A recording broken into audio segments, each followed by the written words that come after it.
Bonjour à toutes et à tous et bienvenue sur Agile Toolkit. Aujourd'hui dans cette vidéo je vais vous expliquer les différents composants qui constituent une IA générative. Alors une IA générative, c'est ChatGPT, Claude, Gemini, Grok, Mistral, etc. Donc on appelle ça souvent par abus de langage des LLM, et c'est vrai parce que les LLM sont au cœur de ces outils, de ces produits, mais en réalité une IA générative c'est bien plus qu'un simple LLM, c'est tout un tas de composants techniques qui vont constituer ce que j'appelle un produit d'IA générative, un outil d'IA générative, donc tel que ChatGPT, Claude, Gemini, Grok, etc. Dans cette vidéo, je vais vous expliquer quels sont ces différents composants. Comment ils interagissent entre eux. Bon, ça va être très léger, ça va pas être très technique. Donc ces composants, par exemple, c'est le RAG. Alors bon, ça c'est un peu spécial. Le LLM lui-même, les diffusion models, les IHM, les custom GPT, les modèles d'inférence, les agents, les Canva, les MCP, etc.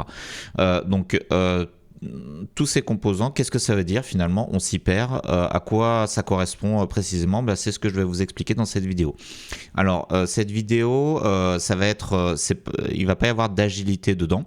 Ça sera une vidéo purement IA elle se veut pédagogique pour expliquer aux débutants, à ceux qui ne sont pas experts dans ce domaine et qui s'intéressent, parce que ensuite je vais me faire référence à cette vidéo, donc je vais vous montrer un schéma auquel je ferai référence pour des vidéos suivantes là où ça parlera d'IA. Notamment, une des choses qui m'intéresse, c'est comment on exploite ces outils d'IA générative dans les entreprises. Et un des points clés, c'est une des questions, c'est d'avoir sa propre IA pour avoir une certaine souveraineté numérique, etc. Être capable d'avoir sa propre IA au sein de l'entreprise, ou même juste être capable de l'utiliser. Par exemple, qu'est-ce que c'est le protocole MCP, comment on fait un MCP. Donc ça, c'est des questions qui m'intéressent, mais faut d'abord, et qui sont liées à l'organisation de l'entreprise, à l'agilité, qui sont plus mes sujets. Avant de parler de ça, il faut quand même savoir un peu de quoi on parle. Donc c'est pour ça que je fais cette vidéo pédagogique. Donc cette vidéo, elle m'a pris beaucoup de temps à faire. Elle se veut pédagogique. Elle va être en deux parties. La première partie où je vais expliquer tous les composants. Donc là, vous les voyez ici. Je vais décrire successivement tous ces composants. Et ensuite, la deuxième partie, ça sera une partie où je ferai référence à mes propres vidéos et je vous dirai de quels composants on a parlé, dans quelle vidéo, si jamais vous voulez creuser un petit peu le sujet. Bien sûr, comme d'habitude, toutes les vidéos sont chapitrées et vous avez beaucoup de liens en description. Donc je fais ça pour vous faciliter la recherche si jamais vous voulez aller plus loin, si vous voulez creuser ou si vous voulez voir seulement une seule partie de vidéo. Donc voilà, donc n'hésitez pas à regarder simplement une partie de vidéo. En tout cas, entrons dans le vif du sujet. Donc ici j'ai rassemblé tous les composants, selon moi, tous les composants d'intérêt d'un outil d'IA générative. Donc je vais vous les expliquer successivement, il y en a pas mal. On pourrait imaginer plus de composants, j'aurais pu en mettre moins, c'est un petit peu arbitraire, donc je vais vous expliquer au fur et à mesure pourquoi j'ai mis ce composant. Donc on va faire ça de manière progressive. Tout d'abord le LLM. Donc le LLM, ça veut dire Large Language Model. Et c'est un peu le cœur de ces outils d'IA générative. Un large language model, c'est le cerveau informatique qui permet à ces outils d'IA générative d'écrire du texte. Large parce que c'est gros, ça c'est peu importe. Language parce que ça va permettre de parler, et modèle parce que c'est un modèle informatique, on va dire. Un modèle informatique de la connaissance de l'être humain et qui permet de parler, un modèle de langage. Donc ici, je vous ai mis un échantillon. Alors c'est pas du tout exhaustif. J'ai mis les plus connus, les LLM les plus connus. J'aurais pu en mettre d'autres. Par exemple, je n'ai pas mis DeepSeek, le LLM chinois qui mérite d'être mentionné aussi parce que c'est assez important. Bon, après, il a fallu faire un choix. Donc j'ai commencé avec OpenAI qui édite ChatGPT. Alors, ce que j'ai mis là, c'est principalement les noms des entreprises qui éditent ces LLM.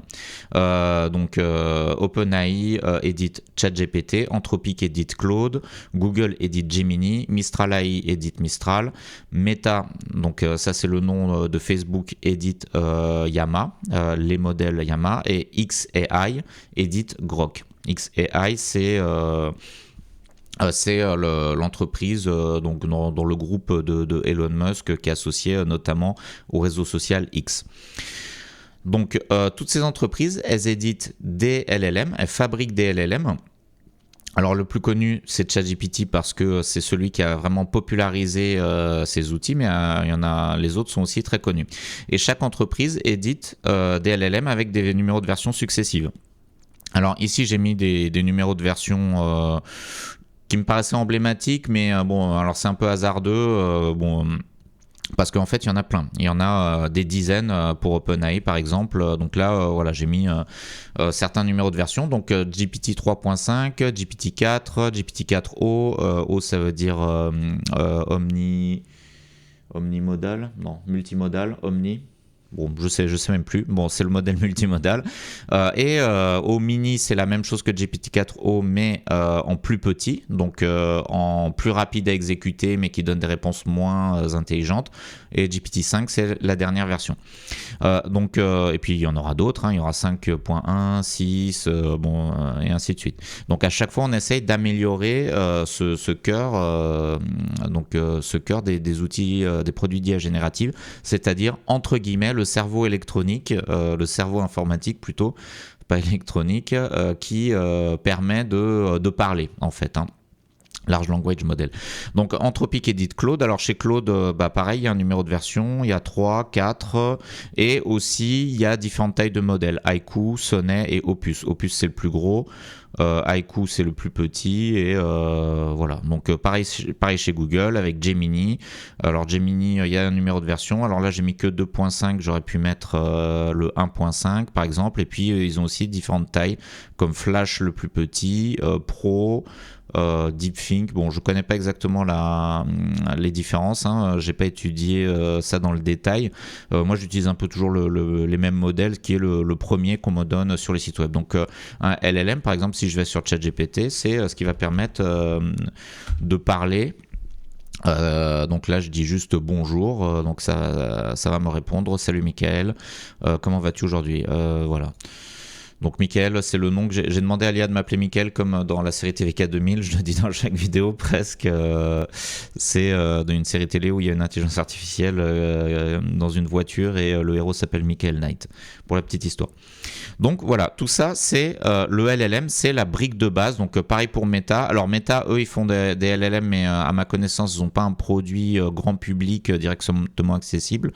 Ils font des LLM qui mettent à disposition d'autres entreprises, des LLM plutôt libres entre guillemets. Donc là je vous en ai mis un paquet. Et puis pareil pour Grok de xAI, hein, c'est le même principe. Donc ça c'est la première base, le LLM.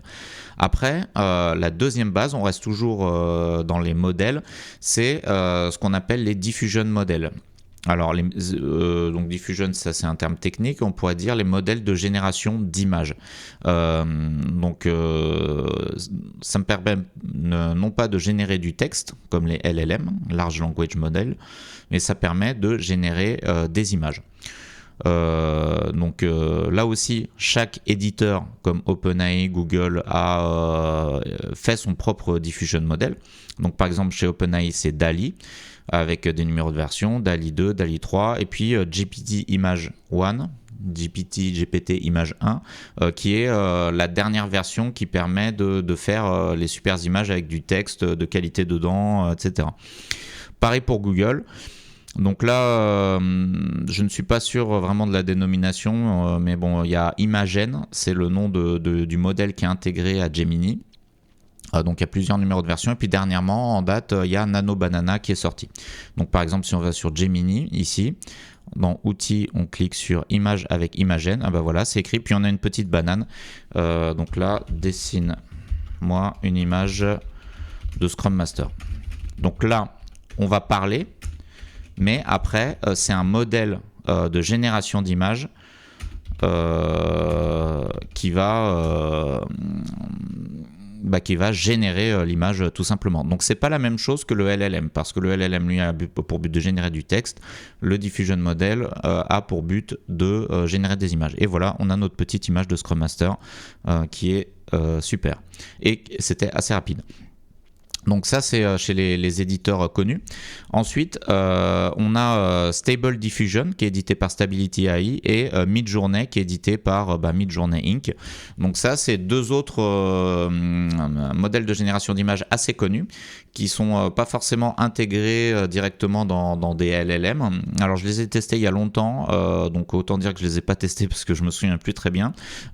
Et il y en a encore d'autres. Donc eux sont connus. Donc si vous vous intéressez à l'aspect artistique, à l'aspect création d'images, eh bien c'est là-dessus qu'il faut regarder, enfin c'est vers ça qu'il faut regarder.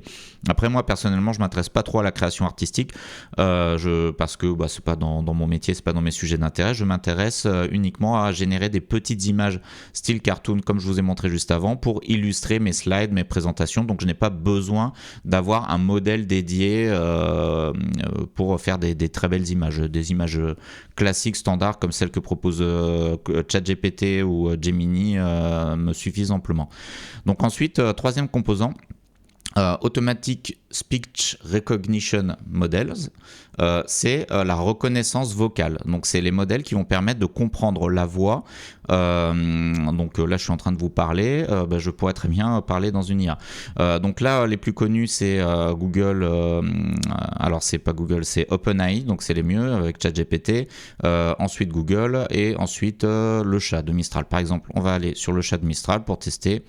Donc là je vais mettre mon micro, hop, autorisé. Bonjour le chat de Mistral, comment vas-tu aujourd'hui? Donc là j'écris une petite phrase. Hop, autorisé, bonjour le chat de Mistral, comment vas-tu aujourd'hui? Donc ça a pris le hop autorisé, voilà, bonjour Agile Toolkit, je vais très bien, merci de demander, surtout un 11 novembre, jour de commémoration importante.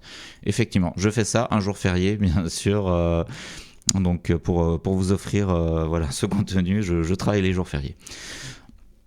Alors, donc ça, c'est un autre type de modèle dont le but est de convertir la voix en texte. C'est ce que veut dire Automatic Speech Recognition. Et ça, d'un point de vue technologique, que ce soit le texte, l'image ou la voix, c'est trois médias qui sont quand même assez différents. Donc, c'est des technologies différentes. Donc, chez OpenAI, on a Whisper. Chez Google, on a Universal Speech Model. Chez Mistral, on a... Alors, je sais pas si c'est vraiment le bon nom, mais bon, il y a Voxtral Mini. Voilà, j'ai pas trop creusé parce que je voulais faire cette vidéo assez vite, parce que si je creusais trop, il y aurait jamais de vidéo, ça prendrait des mois à faire une seule vidéo. Donc ces différents types de modèles, c'est vraiment le cœur des outils d'IA générative. Tout seul, c'est juste des fichiers texte finalement.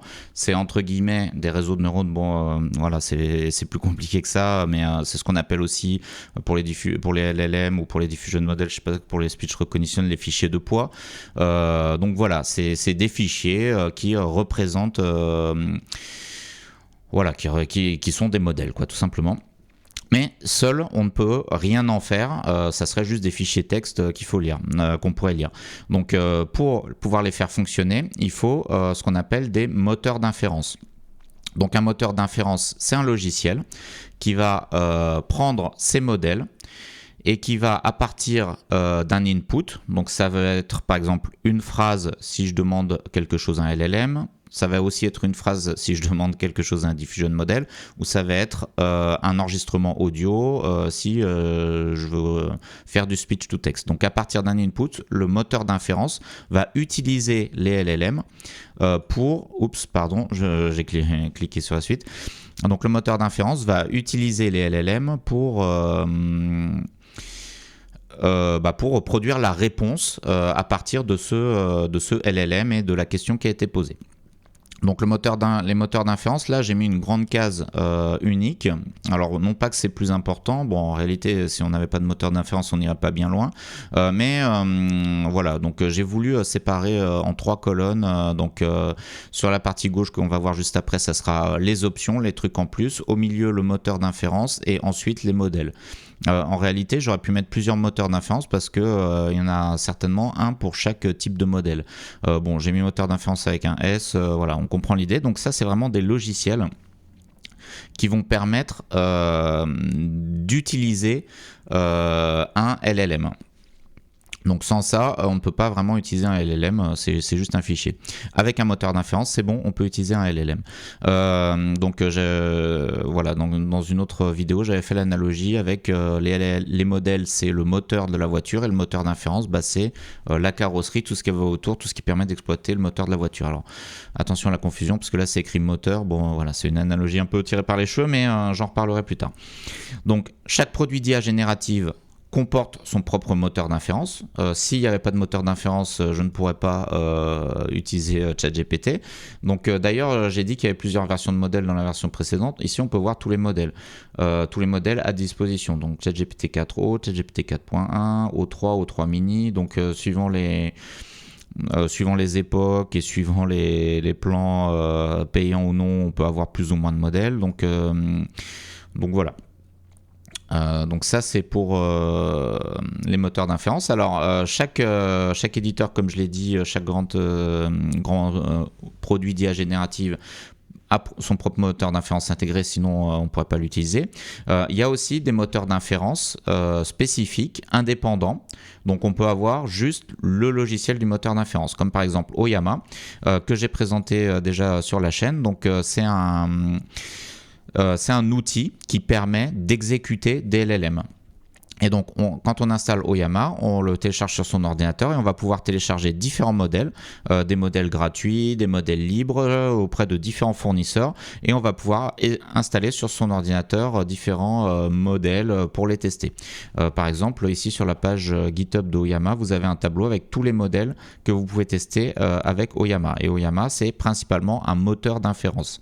Voilà. Ensuite, je vous en ai mis un troisième.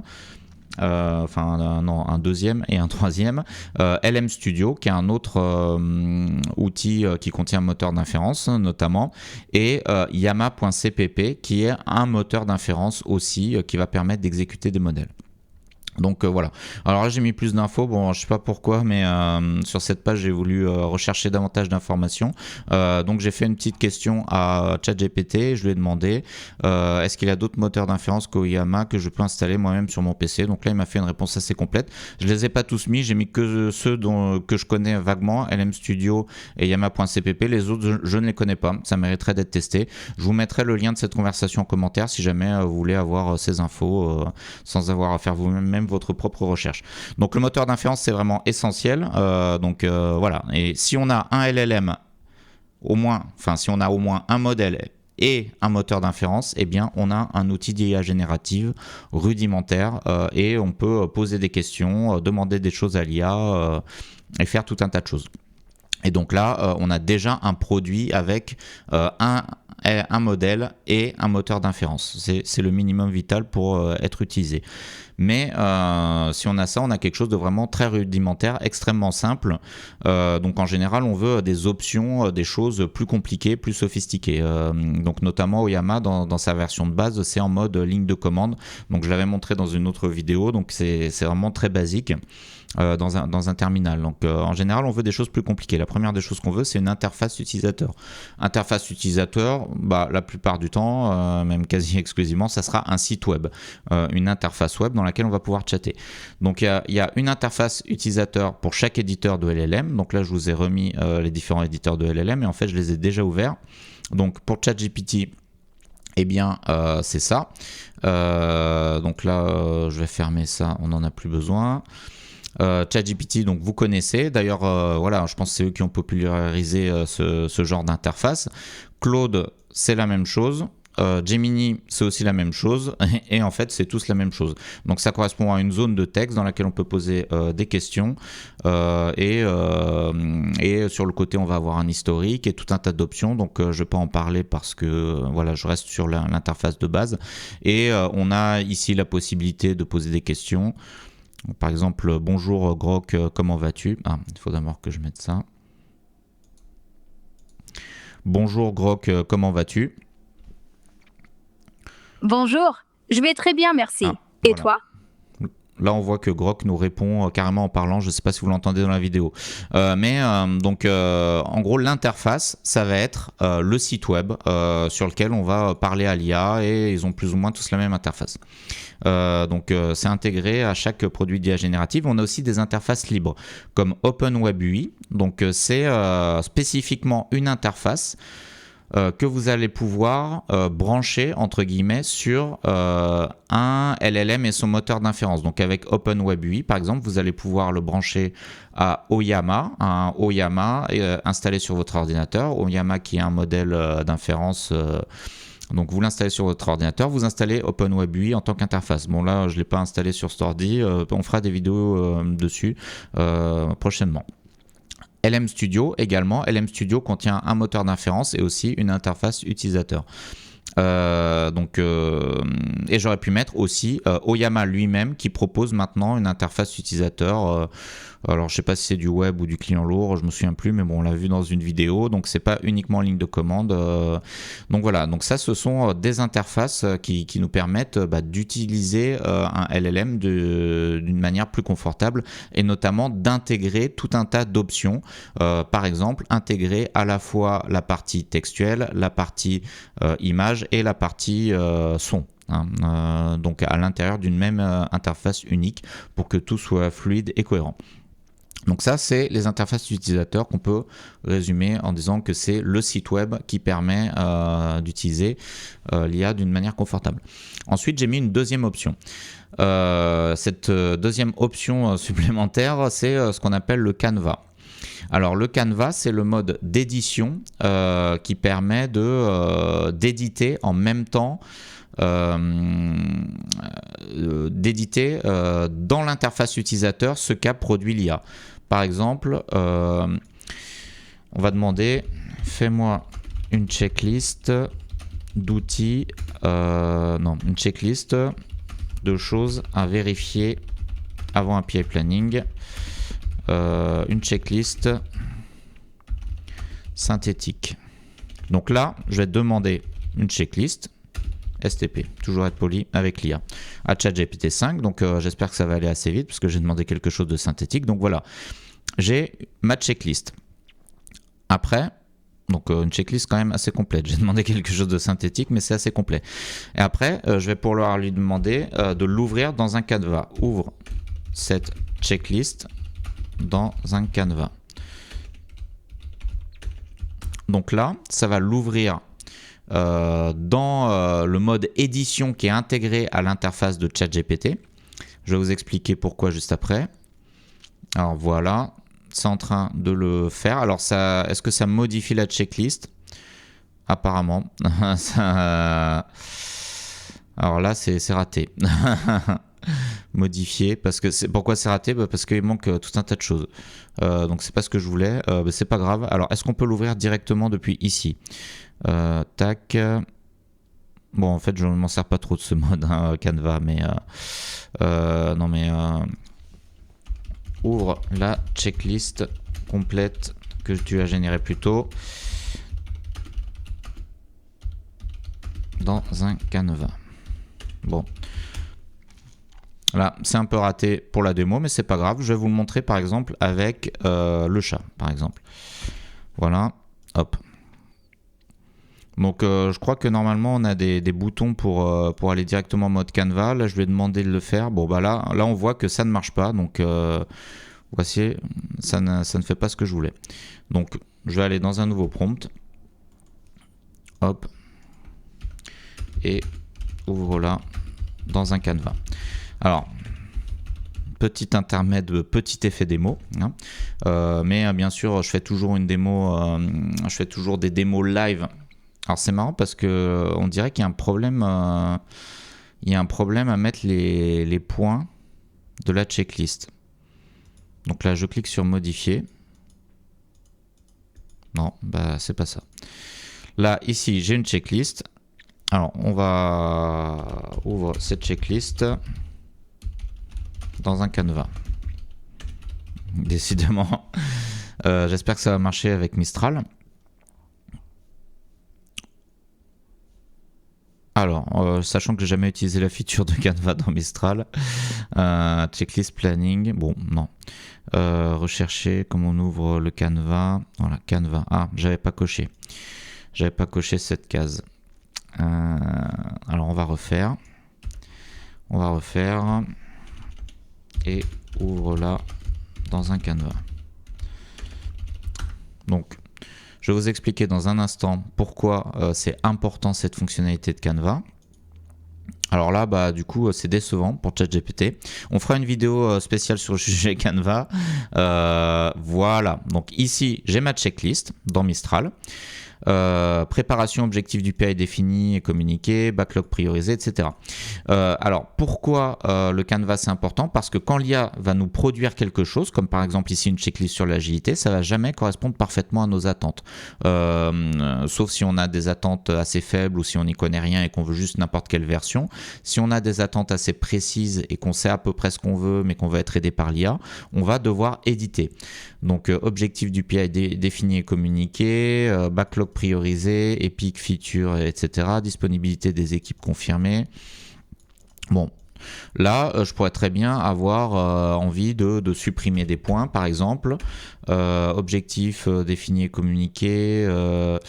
Par exemple, là, je pourrais vouloir avoir backlog estimé. Backlog estimé. Et rajouter des choses dans mes checklists. Alors bon, le but c'est pas de faire une vidéo sur la checklist PI Planning, mais vous voyez qu'on peut avoir envie d'éditer ce que produit l'IA. Donc le Canva, c'est ce qui va permettre de travailler à quatre mains. Moi j'aime bien l'idée du piano à quatre mains. Voilà, donc là maintenant voilà, j'ai édité mon texte et je peux le récupérer. Ça correspond à ce que j'ai fait. Donc là, on voit que ça, en rouge, c'est mis ce que j'ai supprimé. Donc là, je vais aller à la dernière version et voilà, je peux récupérer mon texte, ensuite l'envoyer par mail ou que sais-je. Donc pourquoi le Canva c'est important? C'est parce que l'IA n'est jamais parfaitement autonome. On a toujours besoin de la recadrer, de corriger des erreurs, de modifier des choses à notre goût. Et puis elle connaît jamais parfaitement notre contexte, même si elle fait pas d'erreur. Des fois, il y a des choses de contexte qu'on lui dit pas, etc. Donc c'est très important dans l'IA de toujours être en mesure de retoucher les choses. Et le Canva, c'est un outil qui permet directement via l'interface graphique du produit d'IA générative. De travailler à quatre mains, d'éditer. Donc ça, pour moi, c'est une fonctionnalité assez essentielle, même si en réalité, je m'en sers pas tellement, parce que après, je fais un copier-coller et j'édite les choses directement dans mon éditeur préféré. Alors, autre chose qui est de l'ordre du Canva, pour moi, c'est tout ce qui est IDE.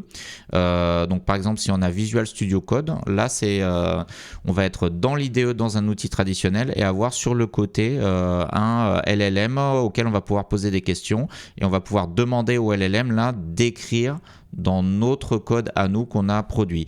Donc dans le cas que je viens de vous montrer sur Mistral, le Canva, c'est nous qui écrivons dans la production de Mistral. On a la possibilité de modifier ce qu'il produit. Dans le cas d'un IDE avec VS Code, et bien là, c'est l'IA qui va avoir la possibilité d'écrire dans notre production à nous, dans notre code.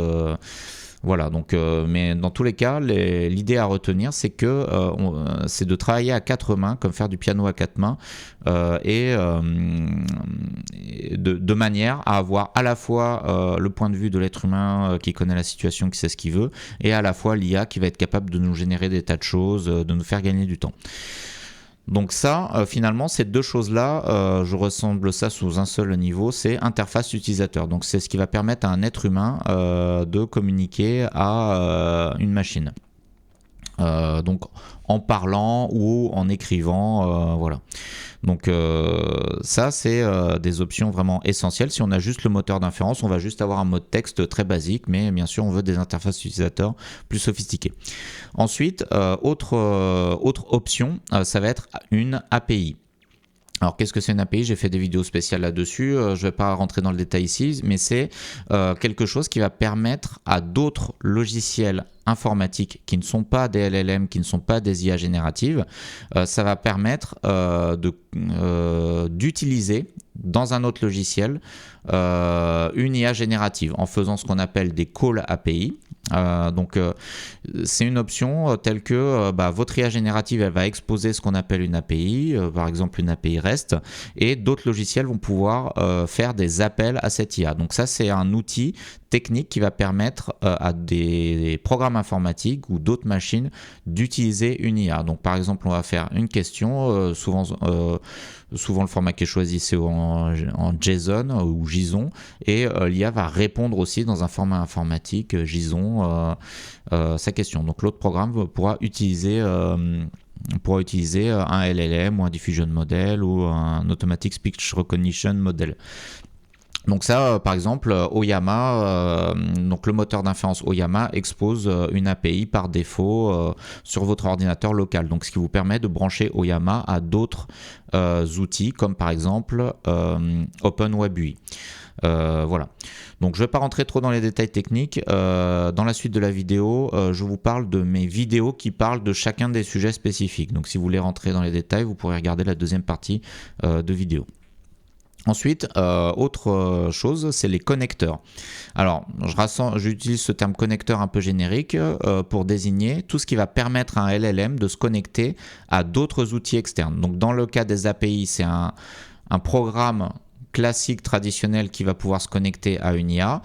Dans le cas de ce que j'ai appelé connecteur, c'est une IA, un outil d'IA génératif qui va pouvoir se connecter à des logiciels classiques, comme par exemple ici Excel, une calculatrice ou Internet. Bon, en réalité, Internet, c'est un logiciel, c'est un navigateur web en réalité. Donc là, j'ai séparé Internet et autres applis, mais on pourrait dire qu'Internet, c'est une appli parmi d'autres.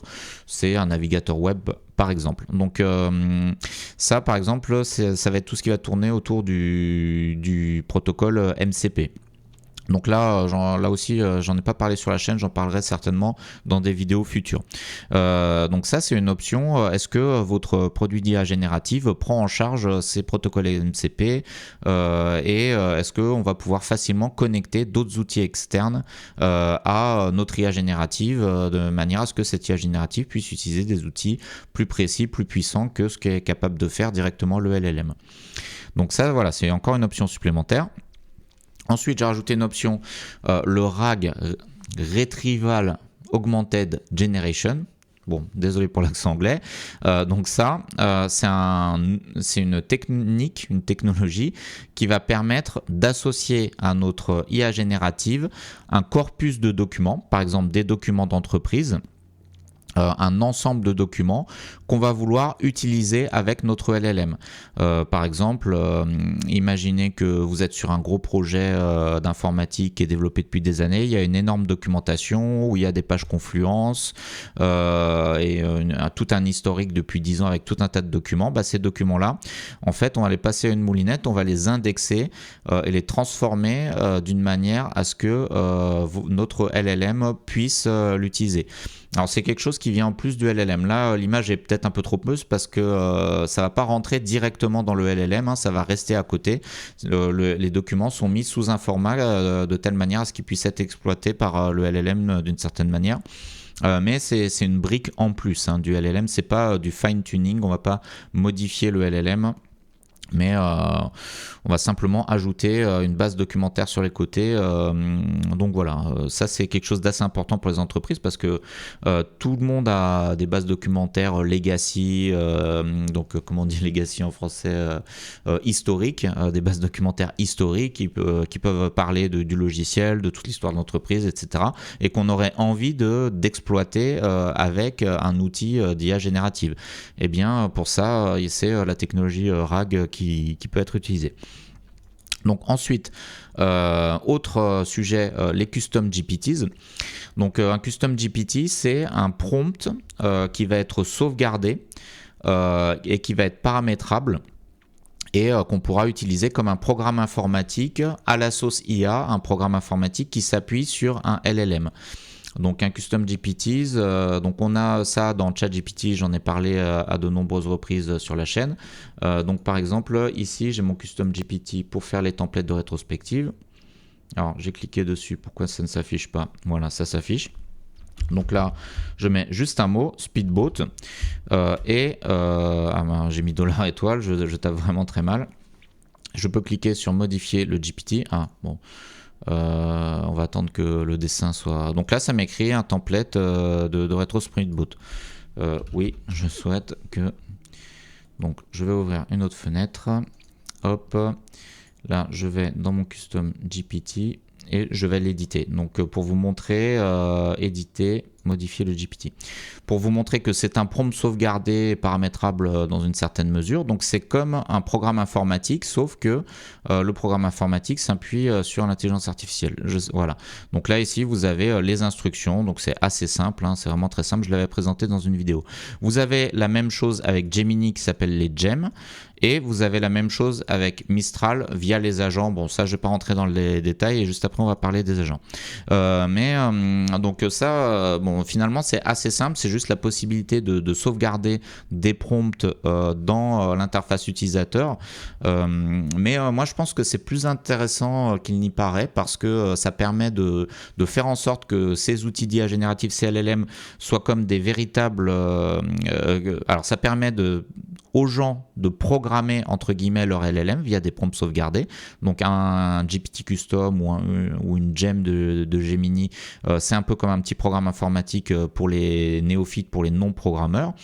Et aussi, ça fait en sorte que la plateforme d'IA générative, bah voilà, j'ai dit le mot, c'est que les outils d'IA générative deviennent des plateformes qui contiennent tout un tas de prompts. Alors, on peut faire des choses très simples, on peut faire aussi des choses très sophistiquées.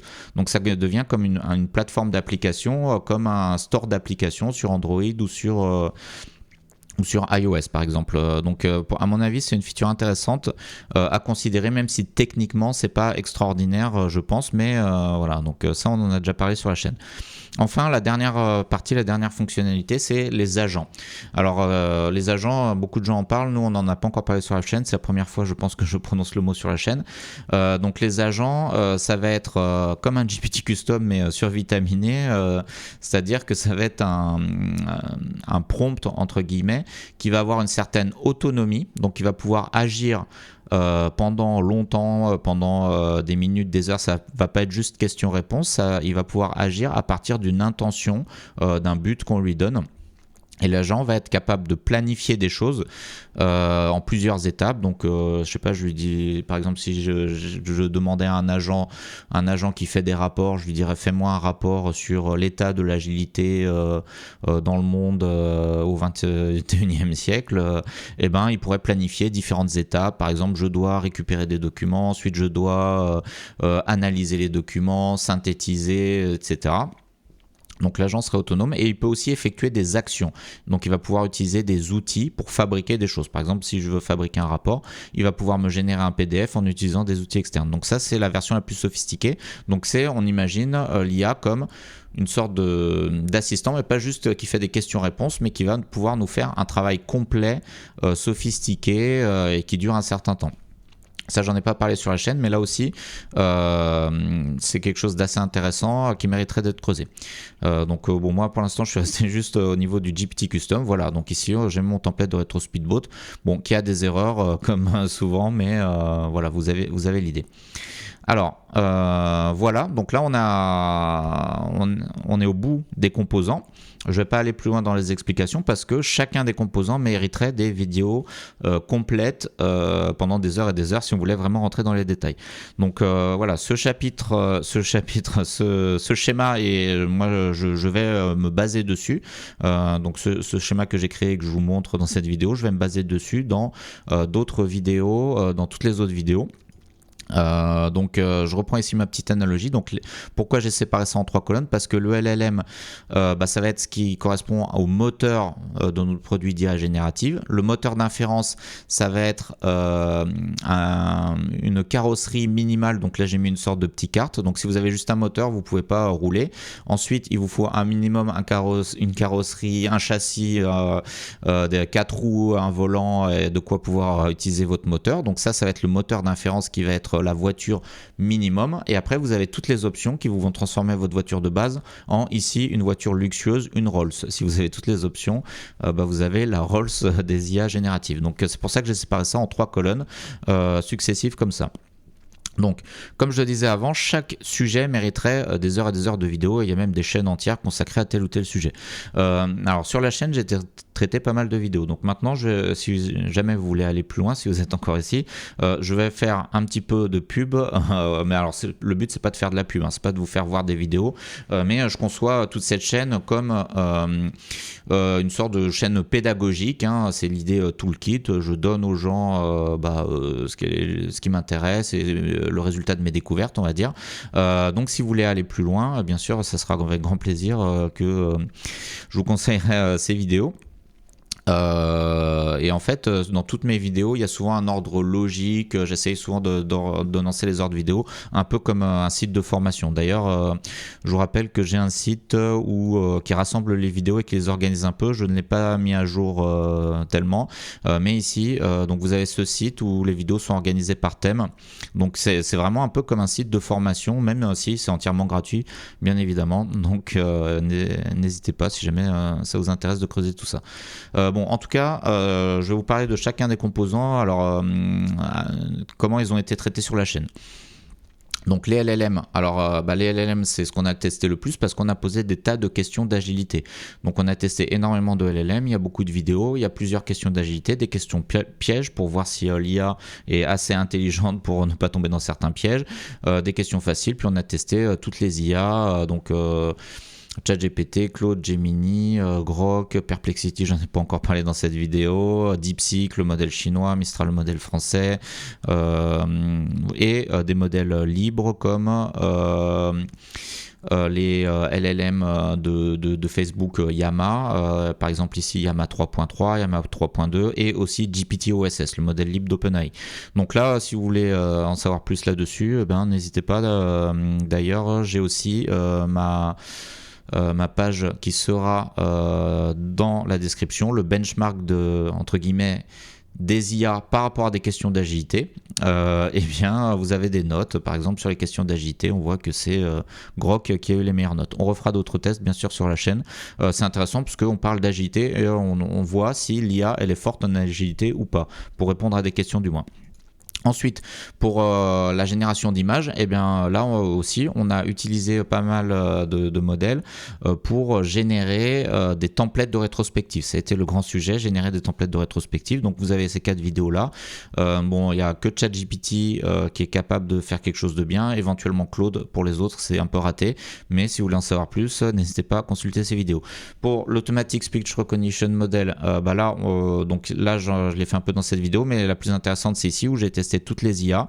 Donc pour le français, c'est ChatGPT et Mistral qui s'en sortent parfaitement bien, et les autres c'est pas tellement exploitable. Donc vous pouvez aller voir cette vidéo si vous voulez voir tous les LLM testés, tous les LLM, non, alors un peu de langage, du coup tous les outils, tous les produits d'IA génératifs du marché testés pour ce qui est de la reconnaissance vocale, c'est-à-dire le speech to text. Voilà. Ensuite, les moteurs d'inférence. Alors nous, on a testé Oyama. Cette vidéo explique comment l'installer en local. C'est une sorte de tutoriel puis un petit test. Ici, on a testé un gros modèle, et ici GPT-OSS qui est aussi un assez gros modèle.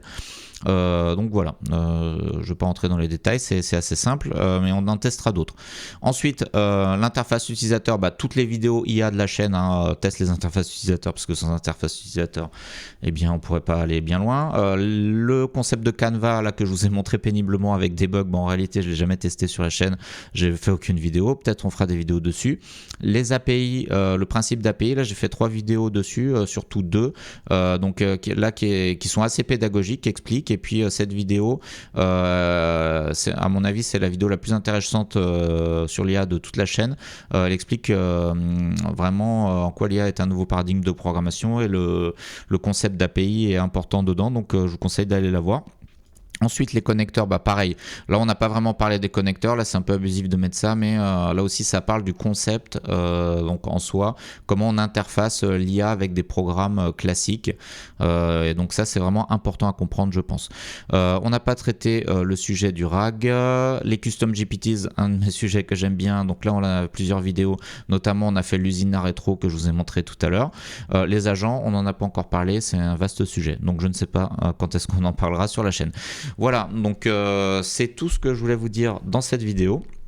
Donc vous avez ici la liste de tous les composants.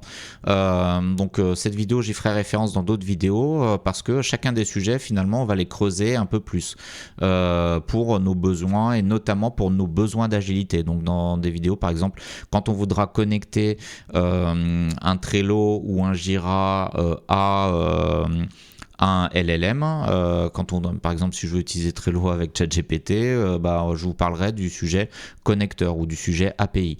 Donc je pourrais faire référence à cette vidéo.